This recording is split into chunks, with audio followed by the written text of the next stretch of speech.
Hello everyone, it's time for our group photo.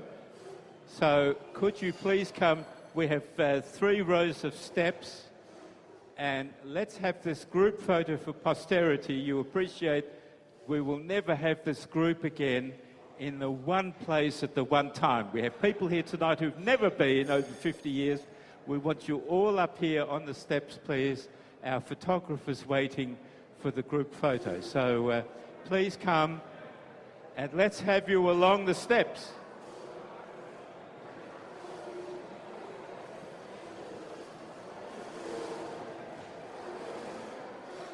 Well deserved to be up there without a screen. Oh, so it wasn't that he was annoyed with us. Oh, it was at the first we wrote a letter for the second one saying, No, I was there, and we looked at that and we thought, we were really trying to be funny or we both said arsehole. it didn't look like it. No, it wasn't. Hey, Oh, how are you? Oh, lovely to see you. remember Margie Hyde? They've changed the name. Yeah. Oh, you don't look any different. He doesn't, does he? Especially when he smiles. I think men should smile. But you know, They look younger. I'm trying to hide this. All right. Put it in. Just so it doesn't wait. What is it? It's a present for Jules. Oh, for Jules. Yes. For Big Julie. It's Julie. Anyway, look at some Good to see you. Oh, it's good when he's hungover. And I live at Wilson's Point. I look up and down the harbour all the time, so I'll wait for him to go past. Don't you want to be with us? Oh, it'd be nice, but no.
Hello everybody and good evening. Hello.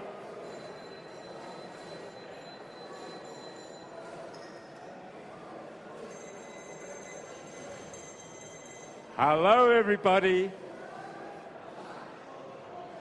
and welcome to the University of Sydney Faculty of Medicine Class of 64 50th reunion. We've made it.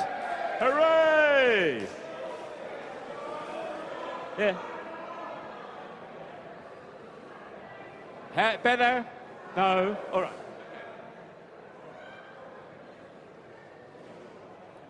Hello and welcome. Okay. Our 50th reunion, we've made it.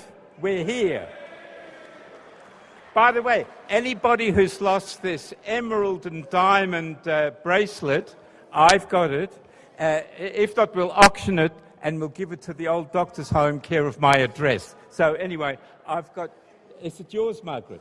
Oh, okay, so it's just there. Here we are in this wonderful great hall and the scene of so many memories over the years. Let me ask you this, a show of hands. How many of you have been back here for the conferring of another degree, either yourselves or family or friends? You see, lots of memories, you see. One of the things about this great hall is where we sat so many of our senior exams. And there are some papers in front of you. Do not turn them over until I tell you. When I give you the signal, turn them over. You've got 10 minutes to read them. And then when I give you the next signal, you can start writing. I just thought I'd bring back a memory. And speaking of exams, because of my name, I always sat next to Margaret Blackett, now Margaret Gillies. Now, Margaret was always destined for honours. And every exam, the moment the starting whistle went, she was writing in a frenzy, probably 5 words for my every one. And you know that sort of question we got from time to time, write what you know about such and such. Well, there were times there I felt like writing the word nothing, and I felt justified in getting the full marks. But I was never brave enough to do it. But, I'd be there scratching it. But there'd be Margaret, writing away. Is Margaret here tonight? No? Okay. But anyway, that's one of my memories here of the Great Hall. Now, some people have made it here tonight with varying degrees of difficulty. But nobody has come, I think, tonight with more difficulty than our own Peter Anderson. Exactly a year ago, he had a bad CVA. It was touch and go. And in January, February, when I started to communicate with him and his wife Rosemary about his entry in the yearbook and so on, we didn't know what was going to happen. I wasn't even sure if he was ever going to walk again.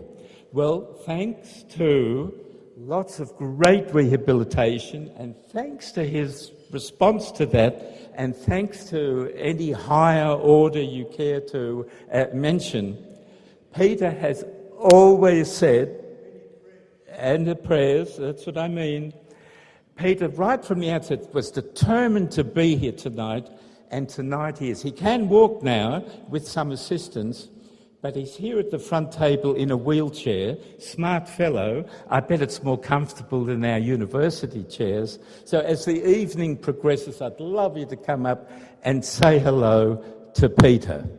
And now, when you read this very senior yearbook, there are some truly amazing stories. There really are. And so you'll find out a lot about all of us that you didn't know before. But there's somebody else I want to mention who also had a CVA, and that's Tony Kelly. Tony Kelly was inducing an anaesthetic at Prince of Wales one day, and he suddenly had a CVA. He got taken straight down to radiology, where lurked one of these invasive radiologists. We never had them. And thank you very much. Now, we've got a lovely evening organised. You already had the first course. We're going to have our university songs, of course, that's coming. There's only one formal speech tonight. So before I go, I want to say something about this CD. Now, it became apparent while I was compiling this yearbook that some of you aren't all that crash hot with computers. Now, that's no surprise or shame at all. Remember, when we were in Med 1 and doing Physics 1, Australia's virtually first major computer, the Celiac computer, occupied half the ground floor of the physics building when we did Physics 1. Believe it or not, its capacity was 27K. it had one radio valve per case, so it had 27,000 valves. So can you imagine the ventilation system that went with it to stop it melting down? So it was years after that, years after we graduated, before there were any business computers, office computers, home computers, and so on. And of course, we had practice secretaries who did all that, or hospital secretaries, or departmental secretaries. But now that you, or most of us are retired, you know, some of you are finding that a bit hard. Well, I have made this disc as easy as possible. All you've got to do is whack it into a computer and a screen opens up and there's a list of files. If it's in a list of file number 1 or if it opens up in rows of thumbnail icons, the very top left-hand one or file number 1 is called Double Click Me First. Now, when you think in the last 50 years, all the manuals you've had to cope with in your work, all the brochures you had to cope with, I don't think Double Click Me First is a big ask. So anyway, you do that and suddenly another screen opens up and there we all are in 6 columns in alphabetical order, all on the one page, some introductory files. There's a print me file. So if you want to print this whole yearbook yourself and hard bind it in Morocco and gold blocking, you can do it. Okay.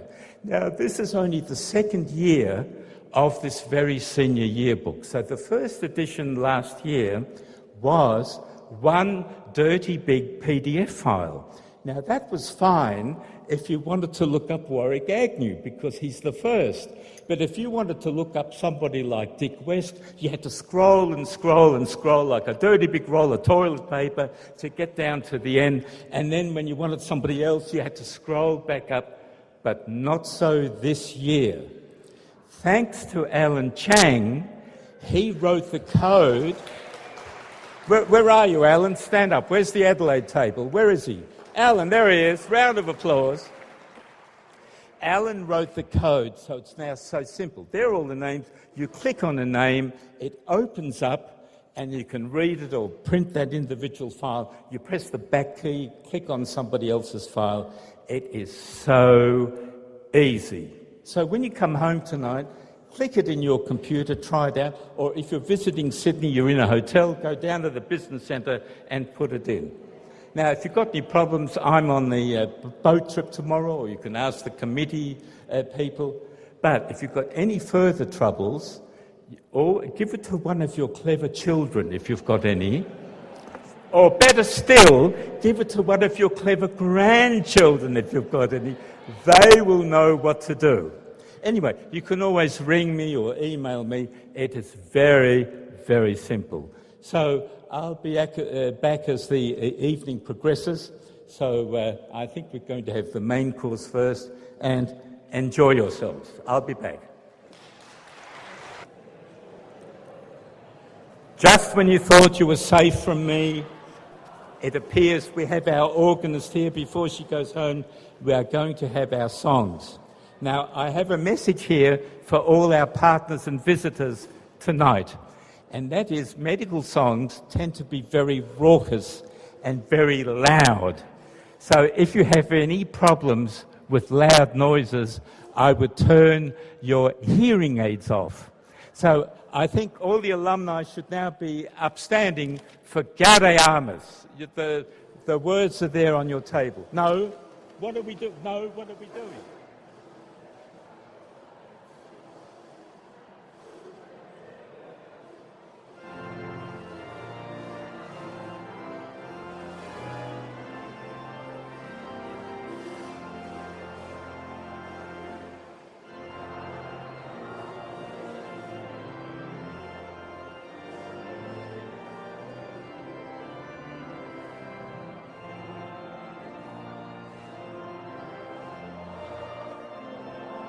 Varsity,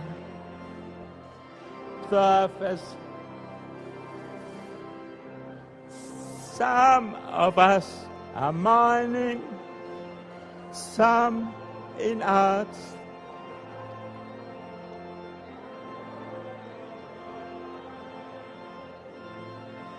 Some are fools and some are clever. Fake, divide and sever. Still we all long forever to our varsity. Many lecturers, professors, bulldogs and the like oppressors harass, worry and distress us at our varsity. They call us asses, turn us out of classes. Still we know they're men below, and all their deadly chewing mainly gases. Frank,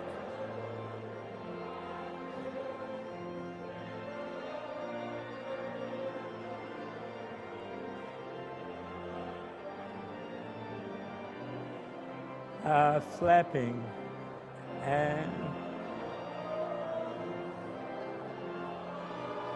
same old varsity. Varied are the tastes of students, varied our degrees of prudence, very varied our amusements at our varsity. We shall soon be scattered, friendships may be shattered, some or all will grope and crawl and get up very knocked about and battered. Some are hung and some are married, some 4 years in jail have tarried. Still they all are members of the same old varsity. Same old.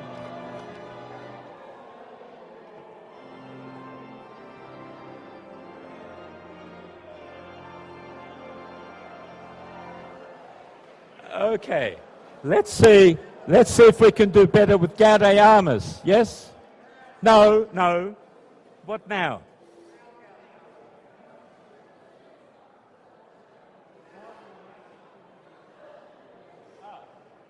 Okay. For whatever reason, we're going to marching through Georgia while we're going through medicine. Okay? Here we go. Are we ready? Yes? Yeah. Stimulate your vocal cord and sing a final song. A vigor.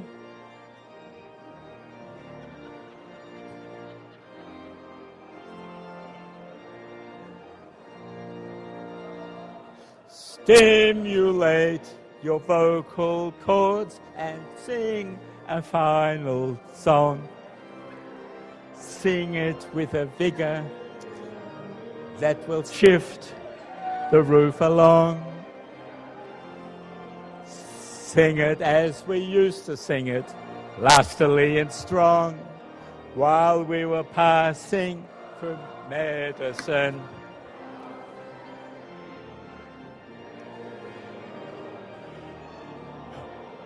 Hurrah!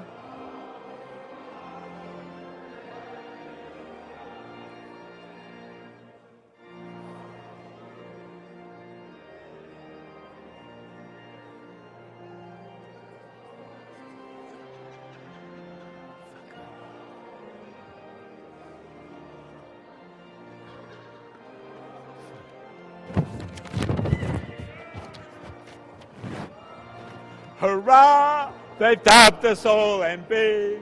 Hurrah! We'll loose, enlarge the cemetery. Yet we'll miss the good old days that nevermore will be. While we were passing through medicine, how we used to curse and groan at every ology. How the lecturers would always induce somnipathy.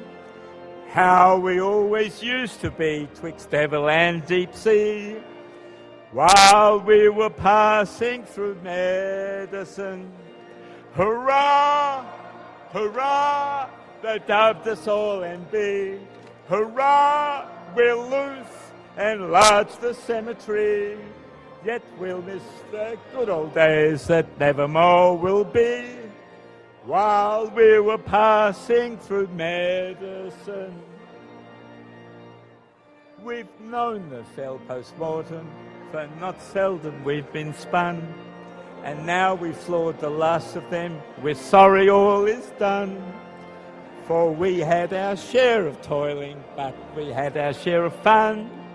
While we were passing through medicine. Hurrah! Hurrah! They've dubbed us all MB. Hurrah! We're loose and enlarge the cemetery. Sing it, but never more will be. While we were passing through medicine. A hearty cheer and true for... Oh, that's good.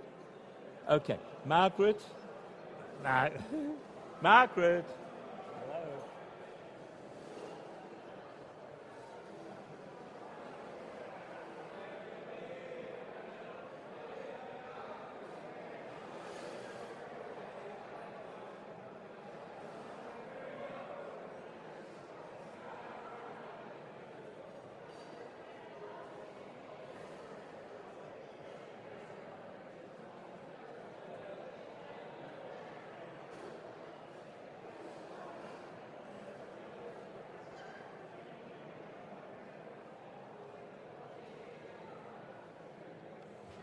Thank you, everyone. That's the singing for now.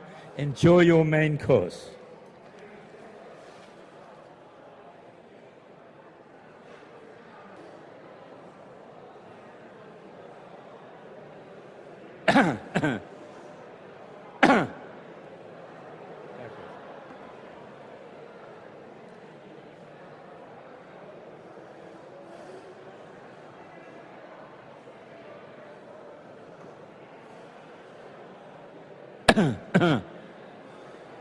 Hello?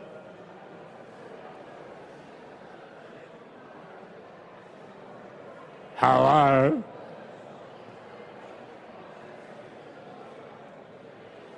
Hello?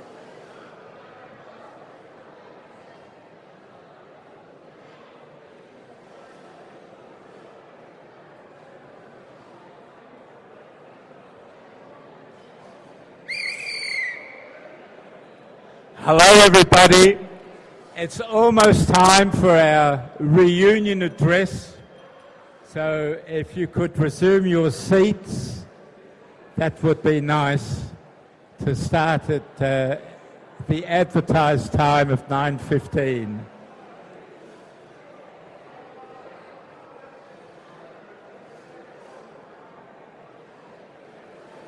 Actually, why don't you grab some dessert first? There's dessert at the back, and you can sit down and have some sweetness while we have our formal address.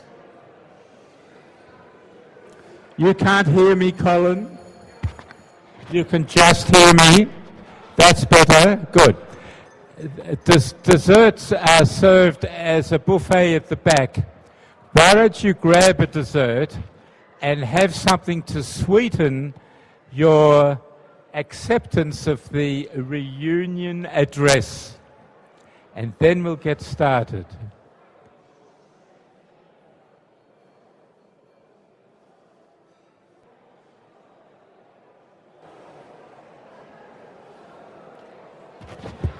Hello, everyone. Will you please be seated?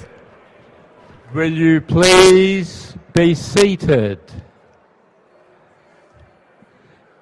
The desserts will now not go away. Please be seated.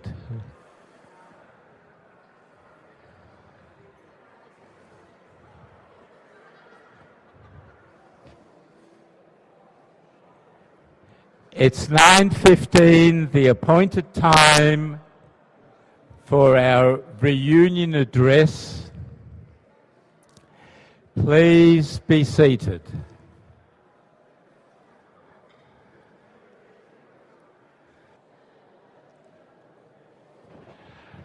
Hello?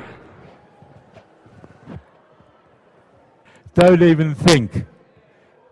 That's it. I think we're almost there. Ladies and gentlemen, it's time for our official reunion address.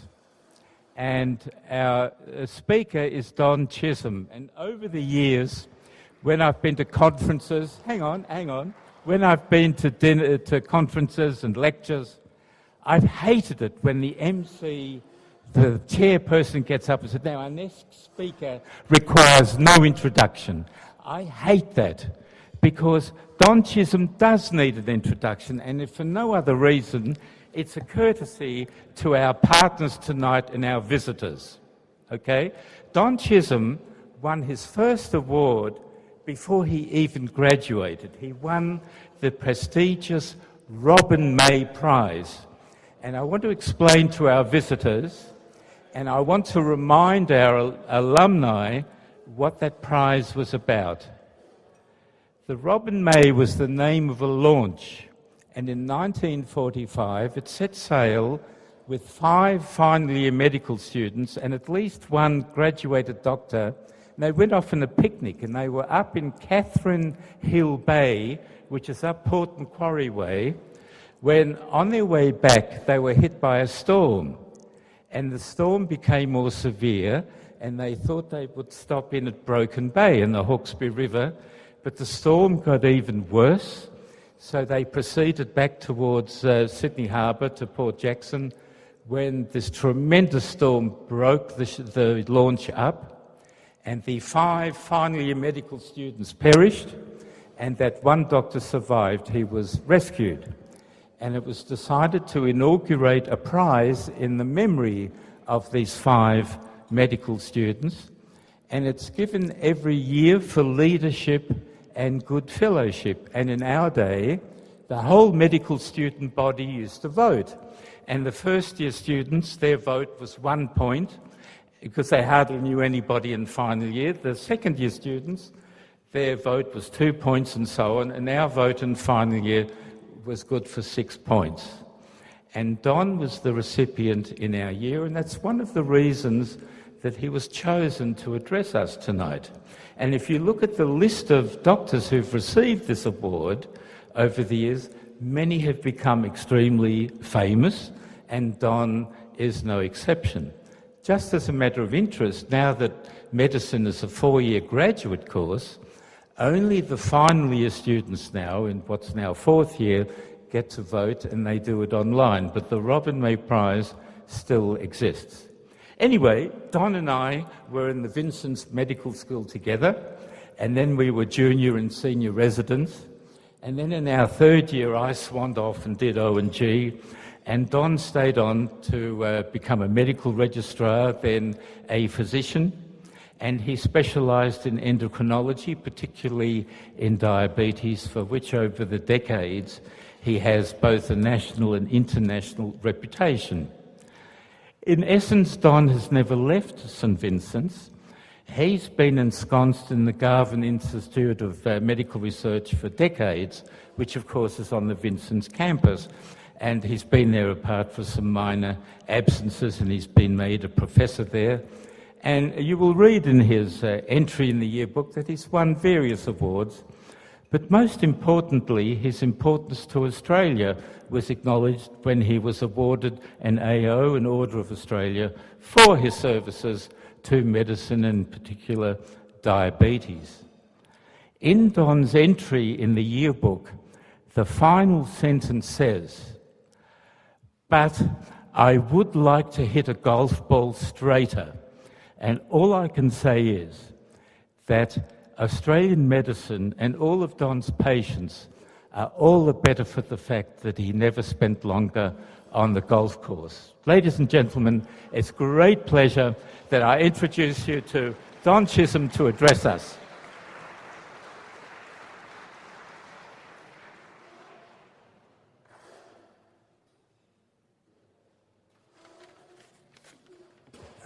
Jules, thank you for that great and probably unwarranted introduction.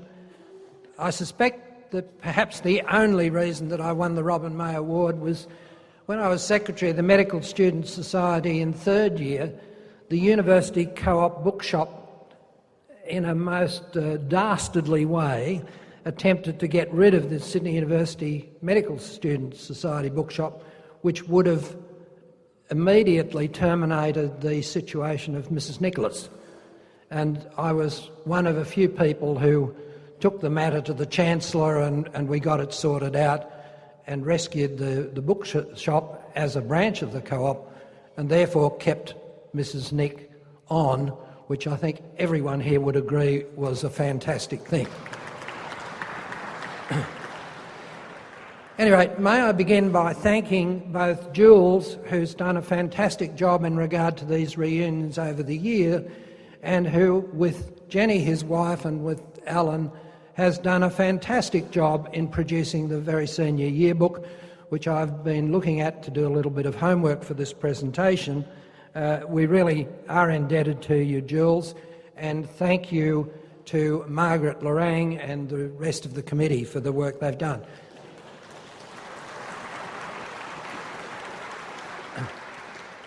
It's great to see lots of people here, very distinguished.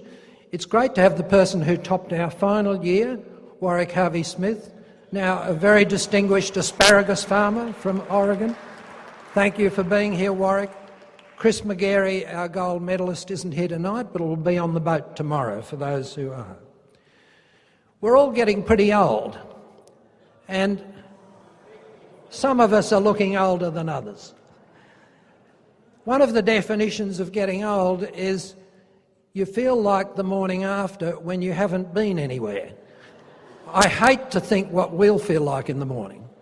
Another definition is when you sink your teeth into a nice steak, they stay there. I hope you've still got yours. So I'm just going to reminisce a bit about various aspects of medicine that some of us have been involved in. I'll mention some names of people who I think have made great contributions. Unfortunately, I won't be able to mention everybody because there's so many who've done so much. But starting with clinical practice, we'll all remember the days where we were thrown in the deep end as resident medical officers and often met some fairly hair-raising situations.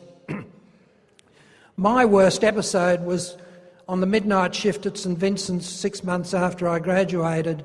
At 2 o'clock in the morning, there'd been a gangland shoot-up in Edgecliff, and 3 people with bullet holes arrived in the emergency department within 10 minutes of each other. And I was tearing around the place trying to get drips up and resuscitate people. In the middle of all this, the 21 squad arrived, the hardcore crime squad, 6'2", 18-stone policemen. And I was running down the corridor. One of them grabbed me and said, "Do you know who that is, Doc?" Pointing at the chap in the cubicle who had 3 bullet holes through him. I said, "Yeah, his name's Raymond O'Connor." He said, "But do you know who he is?" And I said, "What do you mean?" He said, "Well, he's Australia's #1 hitman. We know he's committed 9 murders, and we think the number's about 23. Don't try too hard, Doc." Anyway, a week later, my wife Judy, who I had not then met, and 2 nursing friends from St Vincent's rented the flat that the shoot-up occurred in. They wondered what the funny marks in the wall was. But the second sequel, which was rather amusing, was my young brother, who was a very successful debater in the Australian University's debating team. And when he retired from that, he used to get asked to adjudicate debates in various places. And he was telling me on the squash court one day that he'd been asked to adjudicate a debate at Long Bay Jail amongst the inmates. And I said, "Oh, that'll be interesting, Richard." Anyway, I asked him later what happened. He said, "Well, he was met at the entrance by the superintendent, who explained this was a new initiative by the jail, and it was unusual. All the relatives and friends had been brought along. It was a big occasion. And, of course, he should explain to me that Long Bay Jail was a clearing station. The only people who stayed there long enough to get into the debating team were pretty hardcore criminals like murderers and rapists. So he said, I ploughed on regardless, and after a rather witty and amusing debate, I awarded the decision to the opposition team, and the leader of the government team in the debate got up and said what a great day it had been, and he hoped the jail would do this again and much more. And finally, I would like to thank Mr Chisholm for his time, for his excellent adjudication, and most of all for his courage in awarding the decision to the opposition team. People have lost their lives for less. And I said, Richard, what was his name? Oh, he said his name was Raymond O'Connor. So, in spite of our being thrown in at the deep end and difficulties, I think a vast number of you have achieved success in various different areas. I noticed this through the VSYB, there's clearly a predominance of anaesthetists, so as a year we've been very good at putting people to sleep. I noticed that our women have done particularly well, and that's in spite of the fact, in retrospect, I think we gave them a pretty bad time during medicine, and as evidence of that, a month ago I turned up the fourth year photo. All the women have been relegated to the back 2 rows. Misogyny in the extreme. I noticed we were much more chivalrous tonight. So, thank you. So the next thing I think most have been involved in to greater or less is teaching. And I think teaching is a bit of an art. And I learnt an important lesson very early in my registrar days where, as a group of registrars, we were asked to give the therapeutics lectures at St Vincent's when an eminent physician, George Hall, had decided he wasn't going to do it anymore. And we put a fair effort into it, and I think the registrar group we had were a fairly distinguished group at the time. Anyway, the students seemed to appreciate it and invited us to their barbecue and piss-up at the end of the year to say thank you. And John Gunning, who's the year ahead of us and for many years chairman of cardiology at North Shore, and I were talking to a few of the students, and we said, thanks for inviting us along. And they said, oh, that's fine. We thought the lectures were good. And we said, oh, well, we're going to have to do it again next year, so if there was anything we felt we missed or any defects, you better tell us about it. And they said, oh, no, they were really, really great. Just a pity the rest of you weren't as good as John Dwyer. And we said, oh? And they said, no, all the rest of you, every now and again, will come to subject where you'll say, there are 2 opinions on this. Some people say do this and some people say that. But Dr. Dwyer always knew the right answer. So I think that was a good message that, and John is a great communicator, that you keep the message simple and you target at your audience. In keeping with teaching, of course, a majority of us have been involved in examining at junior or senior levels. I remember when I first came back from Melbourne, where I spent 7 years, to Sydney, I was teamed up with Greg Leslie to examine, and I'm sure that was because they felt that I'd lessen Greg's ability to terrify the students. But this was an examination at St Vincent's, and we saw a number of mediocre students, and then we saw a student who was really good, and we were examining him on a leg which had both ischemic and venous problems, and he just went through it superbly. So we had a couple of minutes left. So Greg said, well, Doctor, could you tell us about the anatomy of the veins in the leg? And he rattled that off perfectly. And he said, well, now can you tell us, does the blood flow from out to in or from in to out? And the student said, well, from out to in.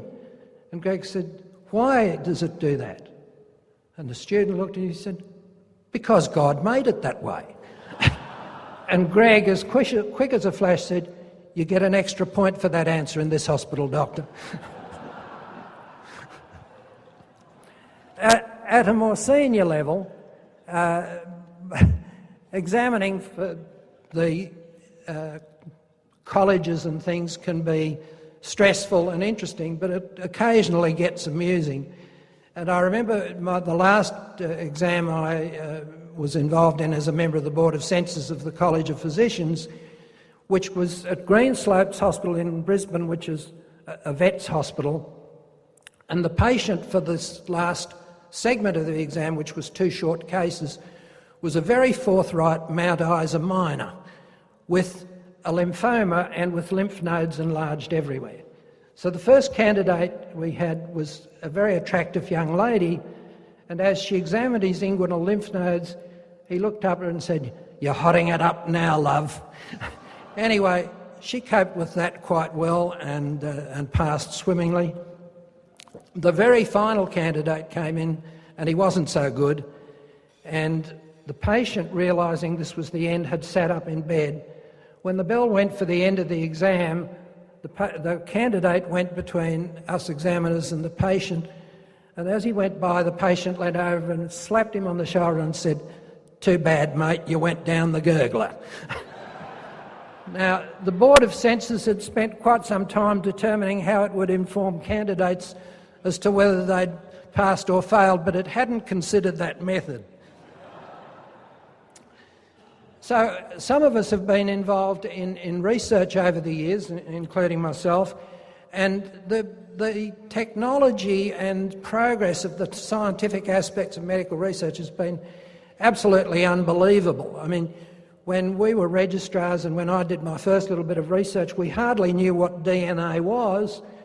It eventually took, I understand, $5 billion, if you assess the costs properly, to sequence a single human genome, which is around the turn of the century. Now, technology has just been installed in Sydney which could measure any one of your total genomes in 24 hours for about $1,000. So it's just been unbelievable what's happened. And I've had the good fortune to be involved with that in a somewhat minor way. What I had no idea of when I was graduated or even a resident registrar is how backward Sydney was in medical research those days compared to Melbourne. It was really almost unbelievable. The ratio of NHMRC, National Health and Medical Research funding, between Melbourne and Sydney's in the late 60s and the 70s was 7-1. That's almost unbelievable. Mind you, all the best research in Melbourne was being done by Sydney graduates. Gus Nossel, Jacques Miller, Don Metcalf, Barry Firkin, Colin Johnson, and they were there because the environment for research in Sydney at that stage was pretty awful. Now, thank goodness, things have changed dramatically over the years. We haven't quite caught up to Melbourne yet, but we've caught up a long way, and quite a lot of our year have been involved in that, and I particularly mention Cole Chesterman, who wanted to be here tonight but couldn't, Mike Cousins, John Dwyer, Steve Hunya, David Tiller, and others who've helped to lift the game here in Sydney. Of course, we've had other graduates outside Sydney who've been very distinguished, and I guess Ted Emmett perhaps takes the cake for that. Ted's had a very distinguished career at Johns Hopkins and the University of Pittsburgh with research grants from the National Institutes of Health running into the tens of millions. Another person, and I didn't know about this, was Glenn Golding, who became a distinguished cardiac surgeon at the Cleveland Clinic and actually led their development of a left ventricular assist device. Now, there are many other people who've done things as well, but those just to mention a few.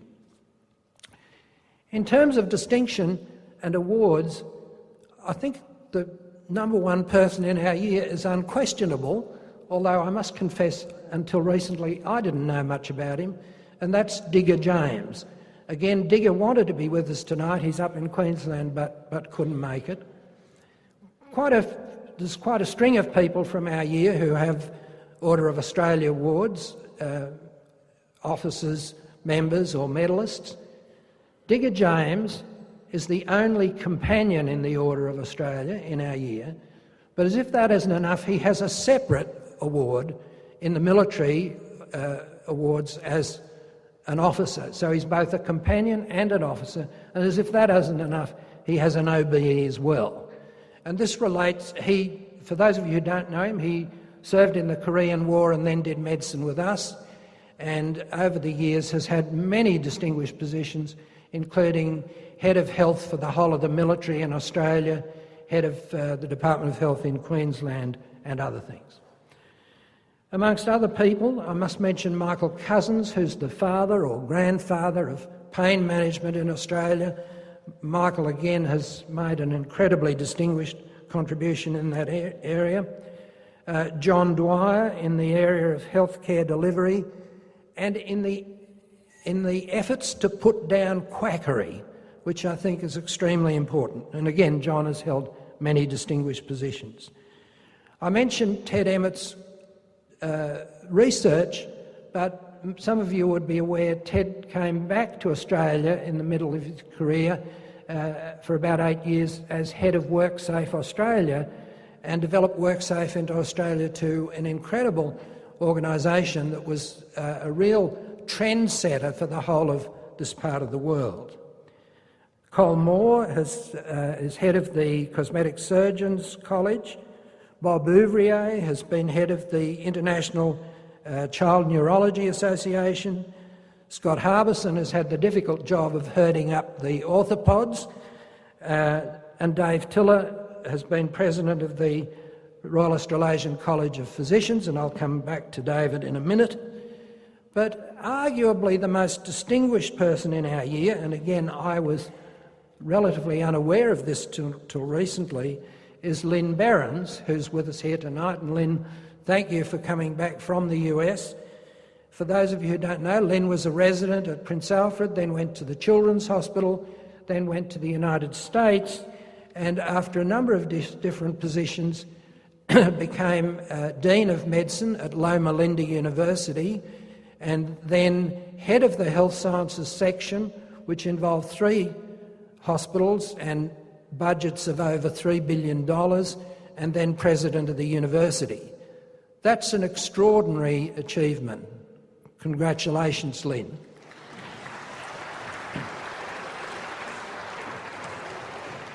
But if you read Lynn's bit in the very senior yearbook, at the end she says she was really pleased to hold those positions because it gave her the opportunity to participate in and direct healthcare and education projects in African and other developing countries. And that brings me to my final point in terms of recognition of people.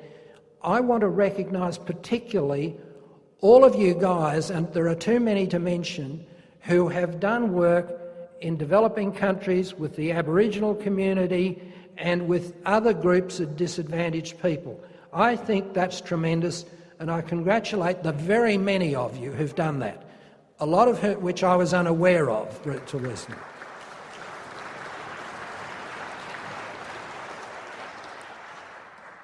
Now, I'd just like to wind up on an issue which I'm sure is sensitive to you all. We all get asked at times for doing things more economically, saving money and so on, and this becomes a pain in the neck at times. And it was interesting, I was on the Council of the College of Physicians with David Tiller just before he became president, and there was a lot of uprest in the college at the time about the fees and whether the college was spending too much money and could do things more efficiently. So David got an efficiency expert into the college to do an assessment. And this guy had spent a couple of days on the job, and David had a ticket for the Sydney Symphony, which he found at the last minute he was unable to do. So he was in a meeting with this guy and gave him the ticket to go to the Sydney Symphony that night, and the performance was of Schubert's Unfinished Symphony. So David came into the college in the morning, and to his surprise he found a report on his desk from the efficiency expert about the concert the night before.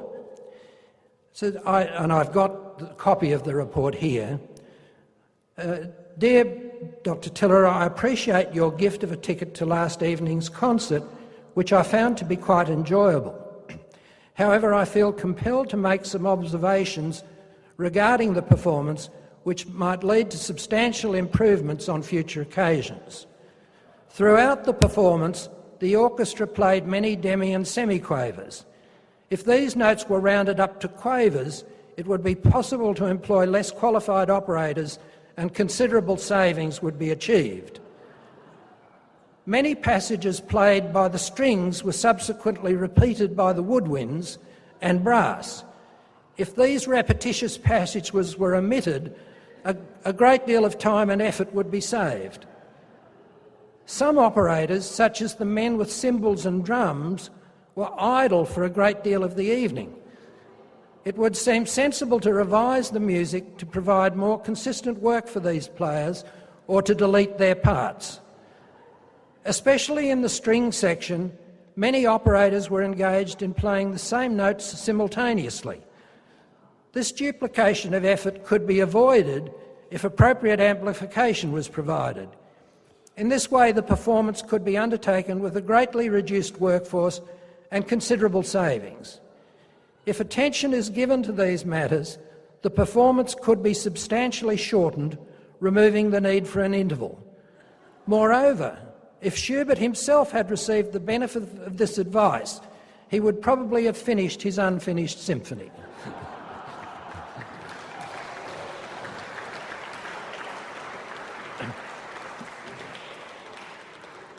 Congratulations to all of you who've made it tonight.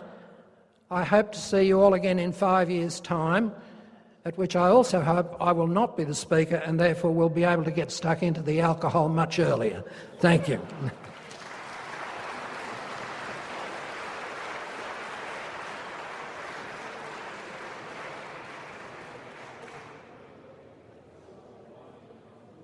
Don, thank you very much. Our organist is in place. Alumni, I'd like you to be upstanding for Gaudeamus. Please, you've got the words there, I hope.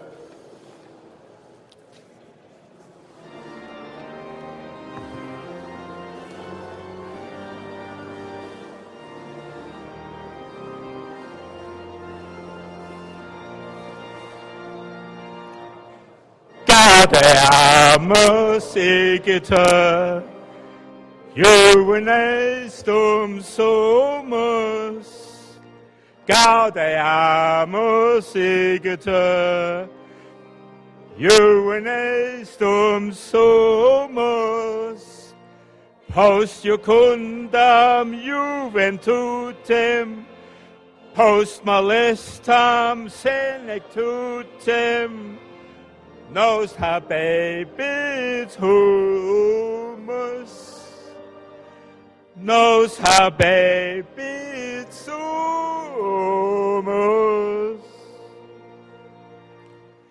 Vivat Academia, vivat professores, vivat Academia, vivat professores, vivat membrum quodlibet, vivat membra qualibet, semper sint in flore, semper sint in flore.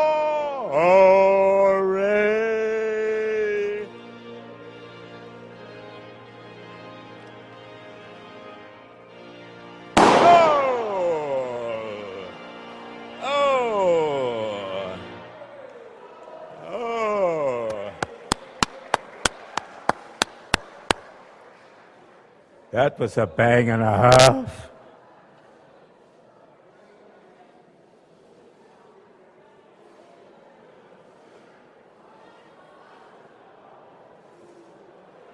And now we have the chairman of the committee, Margaret Lorang, Margaret Hyde, who's going to have a few words.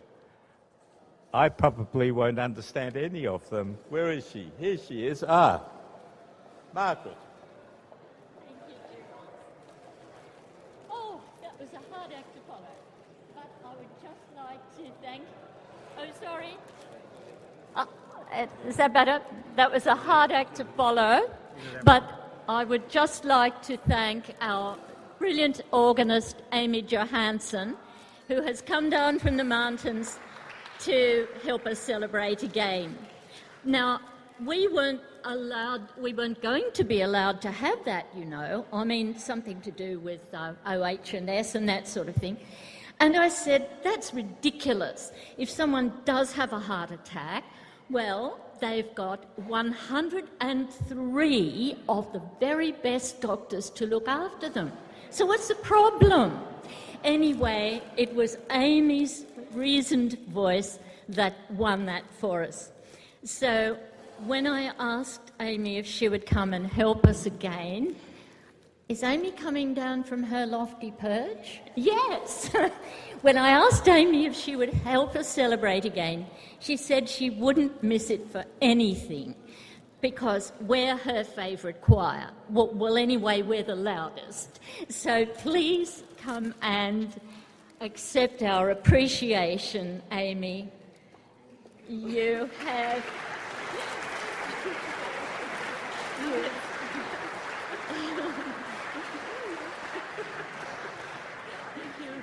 That was great. Is everybody still alive? I think everybody's still alive, Amy wants to know.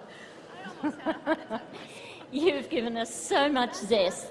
Singing the best, even without words. Thank you very much, Amy. Very much appreciated. Now, I also, before you get to your dessert, I've got one more thing, one more thank you, and that is for Jules. In fact, it's for Jules and Jenny. Could you please come up here? Now, Jules and Jenny, between them, have produced this magnum opus. And Jules has done the editing, and the talented Jenny has done the artwork. So please accept this thank you from all of us. Thank you.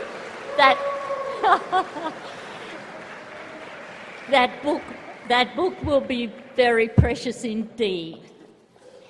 Now, I also... All right.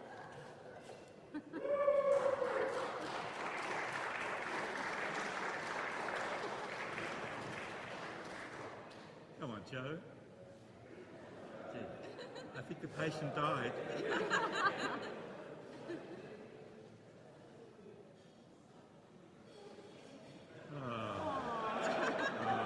We'll just have to remember it.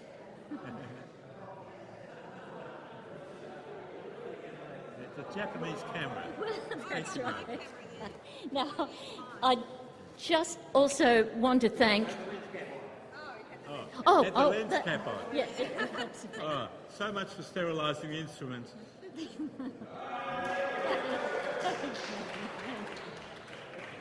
Now, not only did Jules produce this book with Jenny, but he also helped our very hard-working committee in ferreting you all out. A lot of people had disappeared, but he and the committee coaxed and cajoled and bullied and bounced you all into making contributions and coming tonight.